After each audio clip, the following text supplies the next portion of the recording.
The retirement party was at the country club. Naturally. Dad had spent 35 years as a mid-level manager at Boeing, and now at 67 he was finally calling it quits. The banquet hall was packed with coworkers, neighbors and family members, all raising glasses to Big Jim Thompson and his well-earned rest. I stood near the dessert table watching my sister Ashley work the room in her signature style. Loud, commanding, the center of every conversation. Her husband Brad stood beside her, nodding along as she held court with Dad's former colleagues. "There you are." Ashley's voice cut across the room as she spotted me. "We need to talk. Family meeting. Now." She grabbed my arm and steered me toward a private alcove near the coat check, where Mom and Dad were already waiting. Brad followed, closing the door behind us. "Okay, let's make this quick," Ashley said, pulling out her phone. "I've done the math on Dad's retirement. Between his pension and Social Security, they'll have about $4,200 a month." "That's pretty good," I said. "It's not enough." She swiped through her phone. "Their mortgage is $2,100. Property taxes, insurance, utilities, another $1,500. That leaves $1,600 for food, gas, medical, everything else. It's poverty-level living." Mom's eyes were red. "We thought the pension would be more. Which is why we need to help," Ashley continued. "Brad and I are contributing $1,000 a month. That's our max. We have the twins' college fund to think about." She looked at me expectantly. "How much do you want me to contribute?" I asked. "Well, you don't have kids. You're not married. You live in that tiny studio apartment and drive a 10-year-old Camry. You don't have any real expenses." "I have expenses." "Not like real adults do," Brad interrupted. "Ashley and I have a $4,500 mortgage, 2 car payments, childcare costs. Your overhead is what, $1,200 a month? Something like that. So you can easily afford $2,000 a month," Ashley said. "Which brings their total to $7,200. Much more comfortable."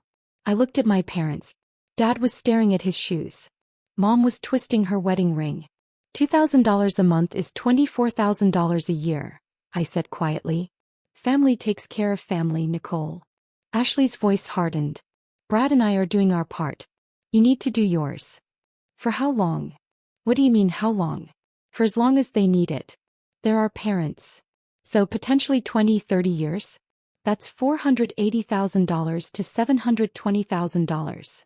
Ashley's face flushed. "Oh my God, you're actually calculating it? What's wrong with you?" "I'm just trying to understand the commitment." "The commitment is to your parents." She was yelling now. "The people who raised you, fed you, put a roof over your head for 18 years. You owe them." "Ashley," Mom started. "No, Mom, she needs to hear this. Nicole has always been selfish. Always thinking about herself. Well, guess what? It's not about you anymore. It's about making sure Mom and Dad can retire with dignity." Brad nodded. "Ashley's right. You need to step up." I looked at Dad. "What do you think?" He finally met my eyes. I think we wouldn't ask if we didn't need it, Nick." "Here's what we're going to do," Ashley said, pulling out a piece of paper. "I've drafted an agreement. We each commit to our monthly amounts for the next 5 years with options to renew. I need you to sign it tonight." She thrust the paper at me. It was typed, formal, with spaces for signatures. "And if I don't sign?" "Then you're not family," Ashley said coldly. Simple as that. I stared at the document. At my sister's expectant face. At my parents' desperate expressions. "I need to make a call," I said. "Now." Ashley's voice rose. "We're in the middle of." "I'll be right back." I walked out to the club's terrace, pulling out my phone. My hands were shaking as I dialed. "Nicole. Calling on a Saturday evening." The voice was warm, familiar. "Robert, I'm sorry to bother you, but something's come up. I need you to come to the Cascade Country Club tomorrow morning. 10 a.m. Bring everything." Robert Chin, president of Pacific National Bank, was quiet for a moment. "Are you sure? They just demanded I sign a commitment for $2,000 a month for the next 5 years. Minimum." "Jesus. I'll be there." "Nicole." "Yes. It's going to be okay." I hung up and returned to the alcove. Ashley was tapping her foot impatiently. "Well, I'll give you my answer tomorrow," I said. Family brunch here at 10 a.m.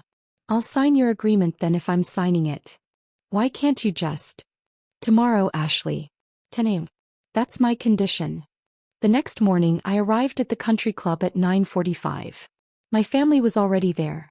Ashley and Brad looking annoyed, Mom and Dad looking anxious. Finally, Ashley said. Let's get this over with. Did you bring your checkbook? Not yet. We're waiting for someone. Waiting for who? The dining room door opened. Robert Chin walked in, impeccably dressed in a three-piece suit, carrying a leather briefcase. Behind him was a younger woman in a business suit carrying a tablet. Good morning, Robert said pleasantly. I'm Robert Chin, president of Pacific National Bank.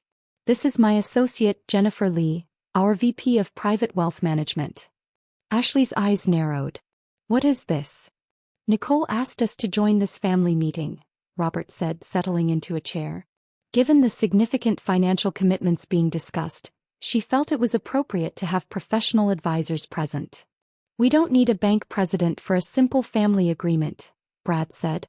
Actually, any commitment involving $120,000 over 5 years should absolutely involve financial advisors, Jennifer said, opening her tablet. It's the responsible thing to do.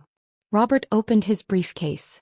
Nicole, before we discuss your family's request, I thought it might be helpful to review your current financial situation, so everyone understands your actual capacity to contribute. I don't think that's necessary, I started. I think it's very necessary, Robert said firmly. Your family seems to have some misconceptions about your financial situation. Ashley leaned forward. We know she lives in a studio apartment and drives an old car. We're not asking her to drain her savings. Just to contribute proportionally. Proportionally to what? Robert asked. To her income and expenses. She's a programmer or something. Probably makes $70,000, $80,000 a year.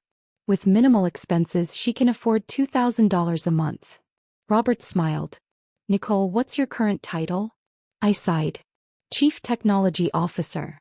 Of what company? Jennifer asked. DataStream Solutions. Ashley frowned. I've never heard of it. You wouldn't have, I said. We're B2B. We provide cloud infrastructure and data analytics for enterprise clients. How big is this company? Dad asked. Robert pulled out a document. DataStream Solutions currently has 127 employees across 3 offices. Last year's revenue was $43 million. Projected revenue for this year is $61 million. The table went silent. And Nicole's role? Jennifer continued. She's not just CTO. She's also co-founder and majority shareholder. She owns 52% of the company. Mom's hand went to her mouth. In our most recent valuation, Robert said, DataStream Solutions was assessed at $180 million. Nicole's stake is worth approximately $93.6 million. Ashley's face had gone white. But that's not liquid, obviously, Jennifer added. However, Nicole's annual compensation is substantial. Base salary, $420,000. Plus stock options, bonuses and dividend distributions. Last year her total compensation was $1.8 million. That's... Brad couldn't finish the sentence. Impossible, Ashley whispered. You live in a studio apartment. I live in a 600-square-foot condo in a building I own, I corrected quietly. The building has 12 units. I live in one and rent the others. It generates about $18,000 a month in rental income. You own an apartment building? Mom's voice was faint. 3 actually, Robert said, consulting his notes. The one she lives in plus 2 others. Combined value, approximately $8.2 million with $3.1 million in outstanding mortgages. Net equity, $5.1 million. As for the car, Jennifer added, the old Camry is actually a 2015 model that Nicole owns outright. She also owns a 2023 Tesla Model S, though she rarely drives it. Says the Camry is more practical for Seattle weather. I looked at my family's shocked faces. Overall, Robert continued, Nicole's liquid assets, checking, savings and investment accounts with our bank, total approximately $4.7 million. Her retirement accounts hold another $2.3 million. Combined with her real estate equity and business stake, her total net worth is approximately $105.7 million. The silence was deafening. So when you asked Nicole to contribute $2,000 a month, Robert said gently, you were asking someone worth over $100 million to contribute less than her daily investment income. Her portfolio generates approximately $15,000 per day in passive growth. Ashley's mouth opened and closed like a fish. But why didn't you tell us? Mom asked. Because every time I tried you made it about something else, I said. 3 years ago I mentioned my company was doing well. Ashley said I was bragging and that real success meant marriage and kids. 2 years ago I tried to tell Dad about our Series B funding. He said tech money wasn't real money like his pension. Last year I offered to help with your mortgage. You said you didn't want charity from your career-obsessed daughter. We didn't know, Dad started. You didn't want to know. It was easier to see me as the single childless workaholic living in a studio apartment than to acknowledge I'd built something real. I don't understand, Brad said. If you have all this money, why live like you're poor? I don't live like I'm poor. I live intentionally. I don't need a mansion or a luxury car to prove my worth. Unlike some people. I looked at Ashley. $4,500 mortgage on a house you can barely afford? 2 brand new Autos? Designer clothes for 2 7-year-olds. Her face reddened. Your family thought you were poor, Jennifer said, but the reality is, Nicole is likely the wealthiest person in this room by a factor of about 50. So you can afford the $2,000, Ashley said, finding her voice. You can afford a lot more. I can, I agreed. The question is whether I should. They're your parents, who've spent 30 years making me feel like my choices were wrong, my career was meaningless, and my life was incomplete because I didn't follow your path. Robert cleared his throat. If I may, I'd like to share something else. 3 weeks ago, Nicole came to my office with a proposal. She wanted to set up a trust fund for her parents' retirement. Mom's eyes widened. The initial funding was $2 million, Robert continued. Structured to provide $8,000 per month in perpetuity, with cost of living adjustments and emergency access to principal if needed. Healthcare costs, home repairs, everything covered. $2 million? Dad's voice cracked. She also wanted to establish 529 college funds for her niece and nephew, Jennifer added. An additional $500,000 split equally. Enough to cover 4 years at any university, including Ivy League schools. Ashley burst into tears. Why didn't you just give us the money? Mom asked. Because I wanted to see if you'd love me first, I said quietly. Before you knew. I wanted to know if you valued me as a person or just as a resource. That's not fair. You demanded $2,000 a month and threatened to cut me off if I didn't sign, I said. You never asked about my life or what I've been through.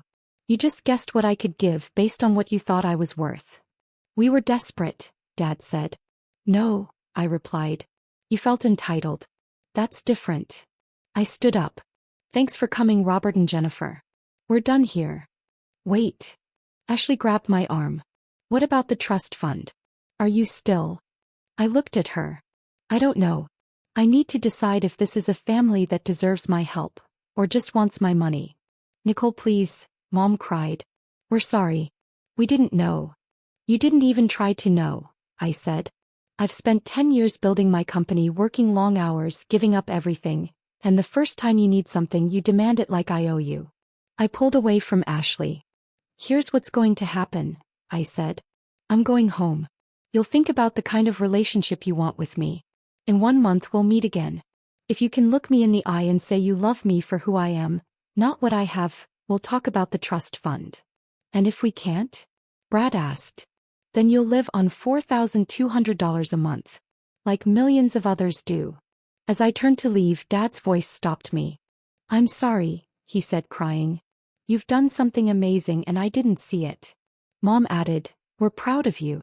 We should have said that before asking for anything. She was crying. I'm sorry. I was jealous and bitter. I took it out on you. Jealous? I asked. You built your dream. I'm stuck in a life I can't afford. I feel like I'm drowning every day. Robert and Jennifer left to give us privacy.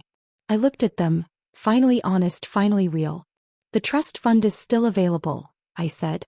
But there are conditions. Anything, Dad said. Therapy for all of you. Individual and family. You need to understand why money became more important than love. We'll do it, Mom said quickly. And Ashley, you need a financial advisor. Robert can help. You're in deep debt. Let's fix it before you lose everything. She nodded, unable to speak. One more thing, I said. No more secrets. No more pretending. If you want to know me, really know me, ask. And listen. We will, Dad said. The trust will be ready in 6 months. But only if I see real change. Thank you, Mom whispered. Don't thank me yet, I said. This isn't a gift. It's a second chance to rebuild a real family. 6 months later. We met at a quiet coffee shop near my office. Mom and Dad came first. They looked more relaxed. No designer bags. No fancy clothes. How's therapy? I asked. Hard, Mom said. But we're facing things we ignored for years. We lived trying to impress people, Dad said. It wasn't worth it. Then Ashley and Brad walked in. They looked tired but calm. How are the twins?